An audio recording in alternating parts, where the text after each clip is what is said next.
హెల్తీగా, టేస్టీగా ప్రపంచమంతా వ్యాపించిన మన తెలుగువారి ఇడ్లీలని రవ్వ సహాయంతో ఈజీగా ఏ విధంగా తయారు చేసుకోవాలో చూద్దాం.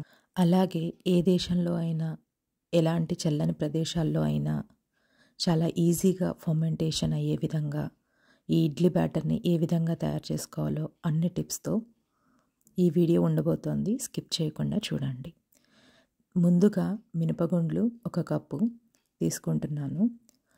దీనికోసం ఎప్పుడైనా సరే ఒక పెద్ద గిన్నెను సెలెక్ట్ చేసుకోవాలండి. మినపగుండ్లకి 3 వంతుల ఎక్కువ నీళ్లు పోయాలి. లేదంటే మినపగుండ్లు సరిగ్గా నానవు. దానివల్ల ఫర్మెంటేషన్ కూడా సరిగ్గా అవ్వదు. ఒకసారి ఈ విధంగా కలిదిప్పిన తర్వాత కావాలంటే ఒకసారి నీళ్లు వంపేసుకొని మరొకసారి ఫిల్ చేసుకొని కూడా మీరు నానబెట్టుకోవచ్చు. ఇప్పుడు రవ్వ అంటే మనకి 2 రకాల రవ్వలు దొరుకుతాయండి మార్కెట్లో. ఒకటి సన్నగా ఉంటుంది, అలాగే ఇంకొకటి లడ్డుగా ఉంటుంది. సో సన్న రవ్వని వాడడానికి ఎక్కువ ప్రయారిటీ ఇవ్వండి. ఇడ్లీలు చాలా బాగా వస్తాయి. ఈ రవ్వని 2 కప్పులు తీసుకుంటున్నాను. డబుల్ హార్స్ లాంటి మినపగుండ్లు ఒకవేళ తీసుకున్నట్లయితే మీరు రవ్వని 3 కప్పుల వరకు కూడా తీసుకోవచ్చు.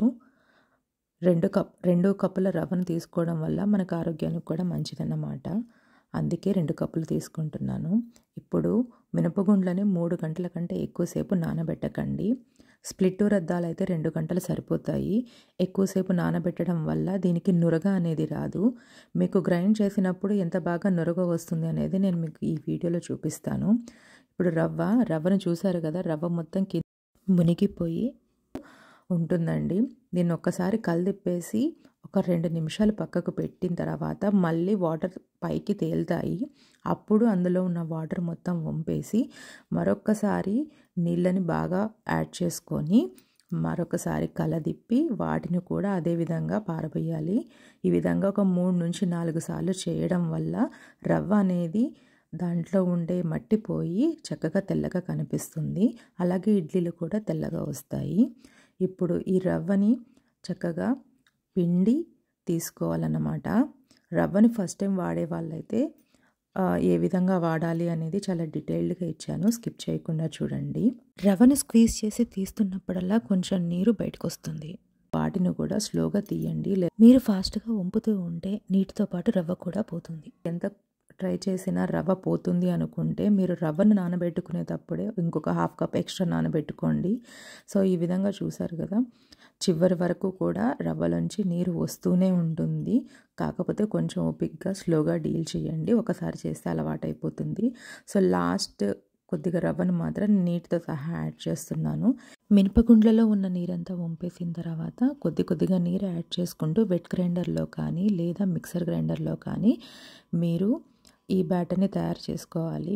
మిక్సర్ గ్రైండర్లో కంటే వెట్ గ్రైండర్లో కొంచెం బాగా వస్తుందన్నమాట, బట్ పర్వాలేదు. అలాగే మీరు రవ్వ అండ్ ఈ బ్యాటర్ రేషియో చూసుకుంటే సమానమైన ఉండాలి, లేదా రవ్వ కొద్దిగా తక్కువైనా ఉండాలి. కానీ రవ్వ మాత్రం ఎక్కువగా ఉందనుకోండి మీకు ఇడ్లీ టేస్ట్ రవ్వగా వస్తుంది. సో ఇది మాత్రం గుర్తుపెట్టుకోండి. ఎప్పుడైనా సరే పిండి క్వాంటిటీనే ఎక్కువ ఉండాలి. అలాగే ఎప్పుడైనా మీరు అబ్జర్వ్ చేశారో లేదో నాకు తెలియదు, కానీ ఈ విధంగా బ్యాటర్ని నీళ్ళల్లో వేస్తే అది నీటిలో తేలుతుందన్నమాట. అంటే చక్కగా గ్రైండ్ అయినట్టు అర్థము. అలాగే మీరు కలపడానికి గరిటె బదులు చేతిని వాడండి. ఫర్మెంటేషన్ అనేది ఫాస్ట్గా అయిపోతుంది. అలాగే మినపగుండ్లని నానబెట్టిన నీరుతో కూడా గ్రైండ్ చేస్తే కూడా తొందరగా ఫర్మెంటేషన్ అయిపోతుంది. కోల్డ్ కంట్రీస్లో ఉండే వాళ్ళైతే ఈ విధంగా ఓవెన్లో లైట్ ఆన్ చేసి మీరు తయారు చేసిన బ్యాటర్ని ఆ ఓవెన్లో పెట్టేసేయండి. ఇంకొకటి ఏంటంటే ఫర్మెంటేషన్ అనేది 15 అవర్స్ వరకు కూడా పట్టొచ్చు. వేడి ప్రదేశాల్లో లాగా కాదు. ఎంతసేపు వరకు ఫర్మెంట్ అవుతుందో అంతసేపటి వరకు మీరు ఎటువంటి గరిటెను పెట్టకుండా కదల్చకుండా అలానే వదిలేయాలి. సో చూసారు కదా ఎంత బాగా ఫర్మెంట్ అయిందో. సో ఇది పెద్దగా వెడల్పుగా తీసుకున్నాను కాబట్టి మీకు అర్థం కావట్లేదు. సో ఈ విధంగా చూడండి ఒకసారి ఎంత బాగా ఫర్మెంట్ అయిందనేది. సో మీరు 20 గంటలైనా సరే అందులో వదిలేయాలి తప్ప ఫర్మెంట్ అవ్వకుండా మీరు ఆ బ్యాటర్ని బయటికి తీయొద్దు, అలాగే కలపొద్దు. మీకు చూస్తే వెంటనే అర్థమైపోతుంది, ఒక ఉబ్బులాగా ఫామ్ అవుతుందన్నమాట. ఈ పిండి పైన సమానంగా కాకుండా ఉప్పులాగా ఫామ్ అవుతుంది. అప్పుడు మీరు గరిటెతోని ఈ విధంగా కలిపి చూస్తే పిండి రెడీ అయిపోయినట్టు, ఫర్మెంట్ అయిపోయినట్టు అన్నమాట. ఈ విధంగా ఫర్మెంట్ అయిన దాన్ని ఒకసారి చక్కగా కలిదిప్పుకొని పక్కకు పెట్టేసుకోండి. సో అలాగే ఇప్పుడు ఇడ్లీ రేకులను రెడీ చేసుకుందాము. ఈ ఇడ్లీ రేకులను శుభ్రంగా ఒకసారి కడిగేసి నీరు మొత్తం డ్రైన్ చేశాను. ఇప్పుడు ఆయిల్తో గ్రీస్ చేస్తున్నాను అన్నమాట. ఈ విధంగా అన్ని రేకులు గ్రీస్ చేసి పక్కకు పెట్టుకున్నాను. అలాగే ఇడ్లీ పిండిని కొంత భాగం వరకు పక్కకు తీసి దానికి సరిపడా ఉప్పును కలపాల్సి ఉంటుంది. ఈ వీడియోలో నేనైతే 7 గరిటెల పిండిని తీసుకున్నాను. ఈ 7 గరిటెల పిండికి నేను 1/2 టేబుల్ స్పూన్ కంటే కొద్దిగా తక్కువ ఉప్పునైతే వాడాను. మీ రుచికి తగ్గట్టుగా మీరు ఉప్పును యాడ్ చేసుకోండి. సో మిగిలిన పిండిని చక్కగా వేరొక స్టీల్ గిన్నెలో కానీ లేకపోతే ఏదో ఒక ఎయిర్టైట్ కంటైనర్లో కానీ పెట్టేసి ఫ్రిడ్జ్లో పెట్టేసేయండి. ఇంకొక టిప్ అండి, ఇక్కడ మీరు ఈ పిండిని కలిదిప్పకుండా ఫ్రిడ్జ్లో పెట్టకూడదు. ఎప్పుడైనా సరే ఏ హడావిడి ఉన్నా కానీ మీరు పిండిని కలపకుండా ఫ్రిడ్జ్లో పెట్టేస్తే దానిపైన ఫంగస్ ఫామ్ అవుతుంది, మొత్తం బ్యాటర్ వేస్ట్ అవుతుంది. ఈ విధంగా నాకు ఒకసారి జరిగింది. సో అందుకే మీకు చెప్తున్నాను. సో ఖచ్చితంగా పిండిని కలిపి మాత్రమే మిగిలిన పిండిని ఫ్రిడ్జ్లో పెట్టుకోవాల్సి ఉంటుంది. అంతేకాదు ఇడ్లీ రేకుల్ని ఫిల్ చేసుకునేటప్పుడు 3/4 వంతు మాత్రమే ఫిల్ చేసుకోండి. ఎందుకంటే ఇడ్లీలు పొంగుతాయి. ఎలాంటి బేకింగ్ సోడా అవసరం లేదండి మీరు ఫర్మెంటేషన్కి కనుక కరెక్ట్గా వెయిట్ చేస్తే. ఇడ్లీ పాత్రలో ఆల్రెడీ నేను 2 ఇంచుల వరకు వాటర్ని ఫిల్ చేసి దాన్ని వేడి చేసి ఉంచాను. దీనివల్ల మీకు ఇడ్లీలు అనేది ఫాస్ట్గా కుక్ అయిపోతాయి. మార్నింగ్ బ్రేక్ఫాస్ట్ టైమ్స్లో కొంచెం లేట్ కాకుండా ఉంటుంది. ఫాస్ట్గా కుక్ అయిపోయి తొందరగా రెడీ అయిపోతాయి అన్నమాట. ఇప్పుడు మూత పెట్టి 10 నిమిషాలు హై ఫ్లేమ్లో, ఇంకొక 5 నిమిషాలు మీడియం ఫ్లేమ్లో కుక్ చేయండి.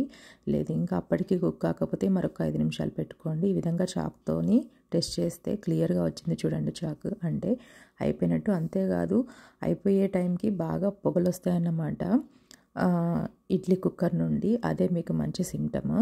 సో ఇప్పుడు ఇడ్లీలు చూసారు కదా ఎంత మంచి పోర్స్ వచ్చాయి. ఈ పోర్స్ అనేది చాలా చాలా ఇంపార్టెంట్. ఈ పోర్స్ ఫామ్ అవ్వకుండా వస్తే ఇడ్లీలు అనేవి చాలా గట్టిగా ఉంటాయి అన్నమాట. ఇప్పుడైతే ఒక కప్పులో నీటిని పక్కన పెట్టుకోవాలి. దాంట్లో ఒక స్పూన్ని కూడా తీసుకోండి. ఎప్పుడైనా సరే ఈ స్పూన్ని ఆ నీటిలో ముంచి తీస్తూ ఉండాలన్నమాట. అంతేకాదు ఇడ్లీలు అయిపోయిన తర్వాత ఒక 5 నుంచి 10 నిమిషాలు దాన్ని వదిలేస్తే ఈ ఇడ్లీలు అనేవి ఈజీగా బయటికి వచ్చేస్తాయి, లేదంటే విరిగిపోతూ ఉంటాయి. సో దాని అర్థం ఇడ్లీలు సరిగ్గా కానట్టు కాదు, మీరు దానికి కొంచెం టైం ఇవ్వాలి. సో చూసారు కదా ఎంత చక్కని పోర్స్ వచ్చాయో. ఈ పోర్స్ అనేది చాలా చాలా ఇంపార్టెంట్. మీరు ఒకవేళ సాంబార్లో వేయాలంటే ఖచ్చితంగా ఈ పోర్స్ లేకపోతే అసలు ఇడ్లీ అనేది తినబుద్ధి కాదన్నమాట. ఓకే ఫ్రెండ్స్, ఇప్పటికే ఈ వీడియోలో చాలా విషయాలు మాట్లాడుకున్నాం. ఒకవేళ ఈ వీడియో కనుక మీకు నచ్చినట్లయితే లైక్ చేయండి, మీ ఫ్రెండ్స్తో షేర్ చేయండి. బాయ్.